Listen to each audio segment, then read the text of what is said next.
let's assign some oxidation numbers. When we're working out the oxidation numbers of elements in a compound, the aim of the game is that when we sum the oxidation numbers, we should get 0 overall for the compound. If the elements are in a polyatomic ion, when we sum their oxidation numbers, we should get the charge on the polyatomic ion. So for example, here we've got dichromate. When we work out the oxidation numbers of those elements, we want to get 2- as our answer because that's the charge on the polyatomic ion. And remember, we apply our oxidation number rules hierarchically.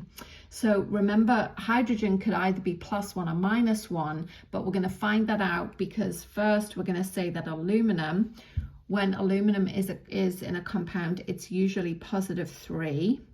And we know that because it's in group 3A, so it has a 3+ charge, right? So monoatomic ions have the oxidation number equal to their charge. So we'd expect aluminum to be +3.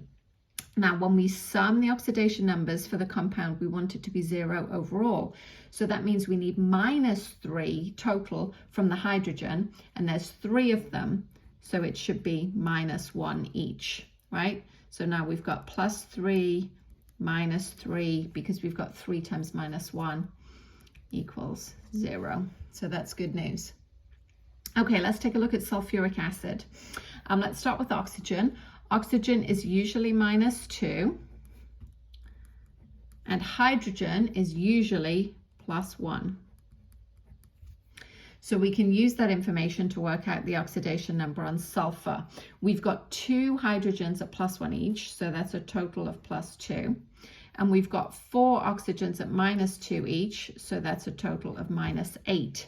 And when we sum them together, we need 0. So we've got +2 and -8, which means sulfur must be +6. So +2 +6 -8 is 0. So that tells me that sulfur in this case is +6.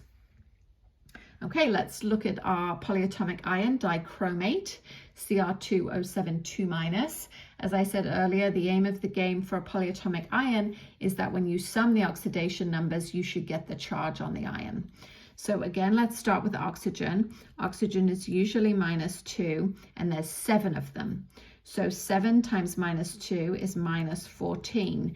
Now we're not trying to make +14 out of chromium because we've got a 2- charge here. So that means that the charge on the chromium must be +12 because 12 - 14 is -2. So our +12 has to come from the 2 chromiums, which means they must be +6 each, because +6 times 2 is +12, and +12 - 14 is -2.